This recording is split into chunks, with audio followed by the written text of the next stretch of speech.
दोस्तों Arnold classic 2022 body building के recent history का one of the most controversial show बन चुका है। जितने डिस्कशन, डिबेट्स, आर्गुमेंट्स इस शो में बॉडी बिल्डर्स की प्लेसिंग को हुए होंगे, शायद ही रिसेंटली किसी शो के लिए इतने डिस्कशन हुए होंगे। और जिन दो बॉडी बिल्डर्स के फैंस सबसे ज्यादा नाखुश हैं वो है निक वॉकर एंड बिग रैमी। दोनों के फैंस के मुताबिक दोनों को डिजर्व प्लेसिंग नहीं मिली है। काफी फैंस के मुताबिक ये शो फिक्स था, विनर्स प्री डिटरमिन्ड थे और जजिंग कहीं ना कहीं रिग्ड थी। मतलब जजेस ने कहीं ना कहीं फेवरेटिज्म किया है सैमसन और एंड्रू की तरफ और रैमी एंड निक के against. So first of all अगर मैं अपना ओपिनियन यहाँ पे रख रहा हूँ तो मेरे अकॉर्डिंग तो यहाँ पे फिक्स कुछ नहीं था। आई थिंक यहाँ पे हर एक बॉडी बिल्डर को उसके डिजर्विंग पोजीशन मिली है। मैं मान रहा हूँ यहाँ पे रैमी इंप्रूव होके आए थे ओलंपिया से, मैं मान रहा हूँ यहाँ पे निक इंप्रूव होके आए थे ओलंपिया से, बट जजेस की नजरों में सैमसन और एंड्रू की इंप्रूवमेंट कई गुना ज्यादा ड्रास्टिक थी। आई थिंक यहाँ पे जजेस एक कंप्लीट पैकेज चाह रहे थे, ना ही उनको बहुत ज्यादा मस्कुलर आदमी चाहिए था, ना ही उनको एक्सट्रीमली कंडीशन आदमी चाहिए था। यहाँ पे जजेस को हर चीज का एक बैलेंस चाहिए था और वो बैलेंस सबसे परफेक्टली जो प्रोवाइड किया था वो सैमसन ने प्रोवाइड किया था। सैमसन की फिजिक ऊपर से लेके नीचे तक, फ्रंट टू बैक हर जगह से बैलेंस नजर आ रही थी। और निक के लिए जो सबसे बड़ा इशू इस शो में राइज हुआ था वो था उनके लेग का डाउन साइज रहना। आई थिंक यहाँ पे क्लियरली निक जो शो हारे हैं वो lack of development in quads की वजह से हारे। उनकी अपर बॉडी लोअर बॉडी से मैच नहीं कर रही थी। उनकी अपर बॉडी कई गुना ज्यादा डेवलप थी उनकी लोअर बॉडी के मुकाबले, specially in this show. Most probably यहाँ पे ओवर डाइटिंग की वजह से मसल लॉस की थी निक ने अपने लेग्स में। एंड पिछली वीडियो में बोला था मैंने कि मेरे अकॉर्डिंग निक यहाँ पे विनर है और सैमसन बहुत ही कम मार्जिन के साथ जीते होंगे, ऐसा मेरा मानना था। But of course score card आने के बाद हम सबके सामने सच्चाई है एंड ये सच्चाई कहीं ना कहीं फैंस के लिए और ज्यादा फ्यूरेटिंग है क्योंकि इस स्कोर कार्ड से बहुत ज्यादा नुआंसेस गायब। यहाँ पे जजेस की नजरों में क्लियर विनर थे सैमसन, क्लियर सेकंड पोजीशन पे थे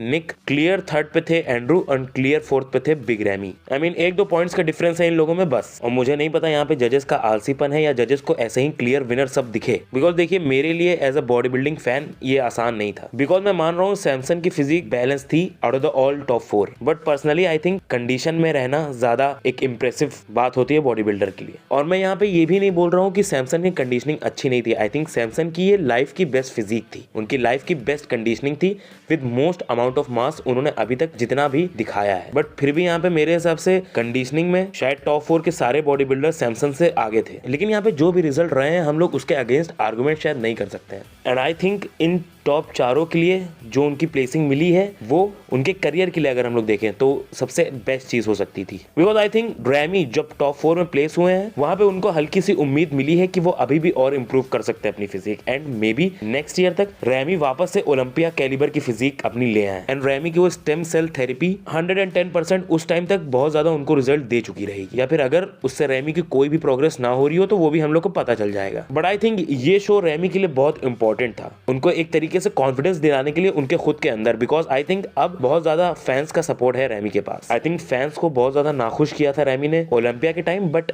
इस टाइम रैमी ने डिलीवर किया है। आई थिंक हम सबको एज अ फैन इस टाइम रैमी के लिए बहुत ज्यादा खुश होना चाहिए बिकॉज रैमी की ये प्लेसिंग उनके करियर के लिए बेस्ट चीज हुई है जो हो सकती है। आई थिंक रैमी ने जिस फियर्सनेस के साथ ये शो खेला था और ओलंपिया में अपनी खराब परफॉर्मेंस के बावजूद यहाँ पे जो कॉन्फिडेंस दिखाई रैमी ने, उसकी तारीफ करना तो बनता है बिकॉज रैमी डेफिनेटली बहुत ज्यादा प्रेशर में होंगे इस टाइम। काफी लोगों की उम्मीदों पे पानी फेरा था रैमी ने एंड आई थिंक इस परफॉर्मेंस के बाद रैमी के काफी नए फैंस भी बन गए होंगे। लेकिन इस टाइम मेरे हिसाब से अब बहुत ज्यादा डेंजरस हो गए हैं Samson Dauda as a bodybuilder because I think Hadi को कई गुना ज्यादा बेहतर आना होगा इस सैमसन दौदा को हराने के लिए। लेकिन हादी तक हम लोग पहुंचे उससे पहले एक और बॉडी बिल्डर से निपटना होगा सैमसन को, डेरिक। एंड चलिए डेरिक की बात करते हैं। डेरिक इस टाइम अपने ऑफ सीजन में है और ऑफ सीजन में धीरे धीरे करके अपनी फिजिक को प्रोग्रेस कर रहा है। डेरिक की रिसेंट अपडेट में अभी भी उनका शेप आउटस्टैंडिंग नजर आ रहा है, अभी भी वो छोटी वेस्ट को होल्ड ऑन कर रहे हैं, अभी भी उनका फ्रेम एस्थेटिक लग रहा है बावजूद इसके कि वो ऑफ सीजन में है। इस टाइम काफी ज्यादा फ्लफ वेट उनके फ्रेम पे है। और यहाँ पे हम लोग डेरिक की बैक देख सकते हैं जो कि I think currently one of the most impressive back है इन ओपन लाइनअप। और डेरिक बता भी चुके हैं कि इस ऑफ सीजन में फाइन रिफाइनमेंट्स के अलावा उनका जो मेन फोकस रहेगा वो उनके लेग्स रहेंगे। लेग्स में एक बार वो थिकनेस और फुलनेस ऐड कर लेंगे अगर डेरिक, तो स्टेज पे one of the most complete physique हो जाएगी डेरिक की। और जजेस के माइंडसेट को अगर हम लोग इस शो के अकॉर्डिंग जज करेंगे तो शायद इस टाइम जो फ्रंट रनर रह रहा है ओलंपिया को जीतने का वो मोस्ट प्रोबेबली डेरिक होंगे अगर वो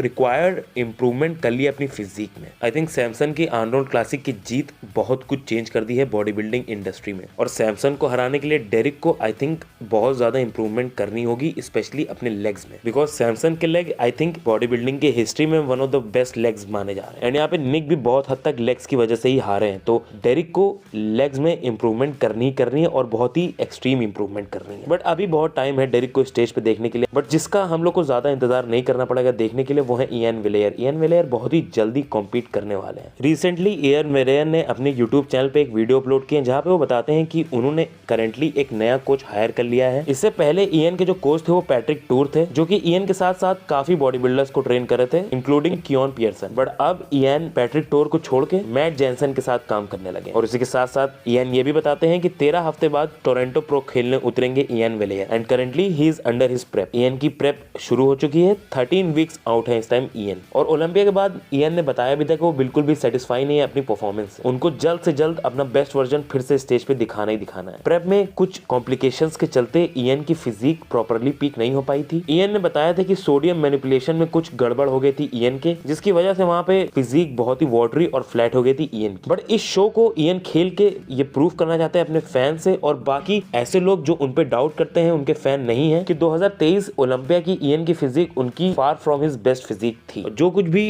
इंप्रूवमेंट की थी इयान ने अपनी फिजिक में वो दिखा नहीं पाए थे वहां पे। और मोस्ट प्रोबेबली उनकी सारी इंप्रूवमेंट 13 हफ्ते बाद हम लोग को देखने को मिलने वाली है। तो सब्सक्राइब कर दिया काफिले हिंदी चैनल को, जिससे आप मिस ना करें ये अपडेट। चलिए अब हम लोग उस बॉडी बिल्डर के बारे में बात करते हैं जो न ओलंपिया में न आर्नोल्ड क्लासिक में दोनों जगह अपनी कहीं भी बात को किए हुए प्रोमिसेस को पूरा नहीं कर पाया। William Bonac. इस बार आर्नोल्ड क्लासिक में विलियम बोनैक की फिजिक हम लोग ये जरूर कह सकते हैं कि ओलंपिया से बेहतर थी, लेकिन विलियम की फिजिक अब वो फिजिक नहीं है जो 2 साल पहले डोमिनेट किया करती थी शोज को। अब आई थिंक विलियम के most of the body parts down size हो चुके हैं और रिसेंटली इसकी वजह भी हम लोग को पता चली कि क्यों अपने बेस्ट पे नहीं नजर आ रहा है यहाँ पे विलियम। रिसेंटली एक इंटरव्यू में क्रिस असीटो ने बताया था कि विलियम इस टाइम अपनी फिजिक को बिल्कुल भी पुश करने की कोशिश नहीं कर रहे हैं। विलियम नहीं चाहते इंटरनली अब फर्दर मोर अपनी हेल्थ वो खराब करें, जिसकी वजह से 1 साल लंबा ऑफ सीजन ले रहे हैं विलियम। एंड आई थिंक 1 साल के रेस्ट के बाद उनकी जो थकी हुई बॉडी है वो शायद फुली रिकवर्ड हो जाए। And I think may be next year William की पीक्ड फिजिक फिर से हम लोग को देखने को मिल पाएगी। एक वही compactly but heavily muscled William हम लोग को वापस से देखने को मिल पाएंगे। बट इसके लिए हम लोग को अगले साल के आर्नोल्ड क्लासिक का इंतजार करना पड़ेगा, बिकॉज अब डायरेक्टली उसी शो में कॉम्पीट करने वाले हैं विलियम। क्लासिक फिजिक में रामोन डिनो को काफी कड़ी टक्कर देने के बावजूद रनर अप रहे अर्श कल्सिंस्की। दोनों बॉडी बिल्डर्स एक दूसरे के नेक टू नेक थे। अर्श ने स्टेज पे कमाल का प्रोफेशनलिज्म दिखाया, बट